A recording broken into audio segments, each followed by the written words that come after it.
shocking assassination of a president. John F. Kennedy's murder was probably one of the most terrible moments in the history of our country. The outrageous murder of the suspect. Oswald's been shot. The total obsession of a district attorney. Who killed the president? Oh, man! Do I have to spell it out for you, Mr. Garrison? Who will risk everything. I think you care more about John Kennedy than your own family. To find the truth. Why was Kennedy killed? There's a death warrant out for me, you know? Who benefited? The government's gonna jump all over your head, Jimbo. Who has the power to cover it up? Who killed JFK? Now, we're through the looking glass here, people. People got to know. Y'all got to start thinking on a different level, like the CIA does. People got to know why he was killed. The truth is the most important value we have. I just want to raise our children and live a normal life. I want my life back. Kevin Costner. Nothing is going to keep me from going ahead with my investigation of John Kennedy's murder. In an Oliver Stone film. I say let justice be done though the heavens fall. JFK. As we move into this 50th anniversary of the Kennedy assassination, your thoughts? Thank you, Amy, for having me back. It's nice to see you again. Hello, Peter. My thoughts. I saw them film in these last few days, and I've been able to assess it again, and I followed the cases more or less from the outside. I haven't been inside. It's amazing to me that people still deny it. As you know, I was in the infantry in Vietnam. I had a fair amount of combat experience. I saw people blown away in action.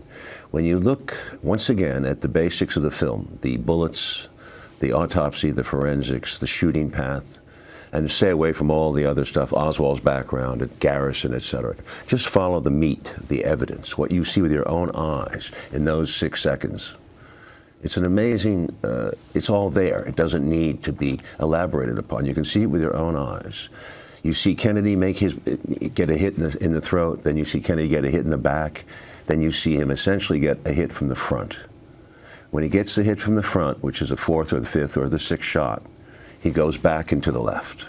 That's the basic evidence. You see a man fly back because he gets hit right here.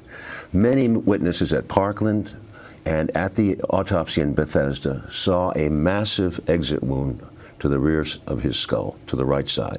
The people at Parkland, including the young Dr. McClellan, saw his cerebellum, his brain, go out, almost falling out of the back of his skull. Later, he gets taken illegally to Bethesda, Maryland. The military... Why illegal?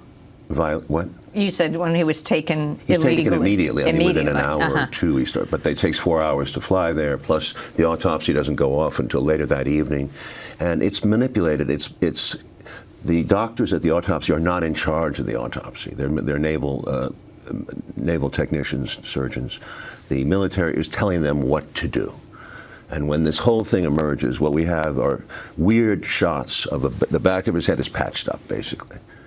And the shot, they're trying to justify the shot from the rear to the front.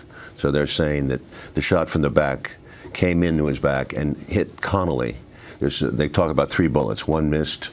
The magic bullet that was devised by Arlen Specter and others devises a path that's impossible. It's 7 wounds in 2 people, in Kennedy and in Connolly. The bullet hits Kennedy in the back, goes out his throat, zigs to the right, hits Connolly in the left, goes down to Connolly's right wrist, it bounces back into his left knee.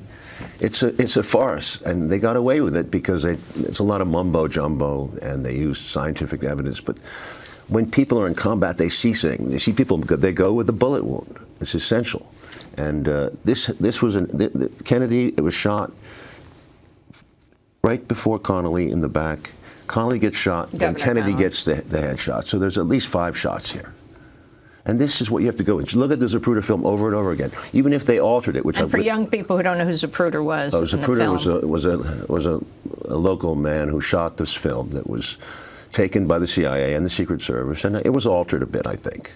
There's a lot of evidence to that effect. You get into scientific now. But the Zapruder film, even now, is the best signpost. It's the timing.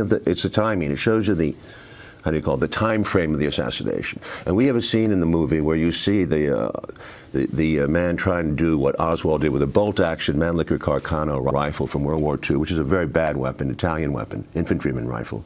And you have to fire the shot through a tree at a target moving away from you. You can't do it.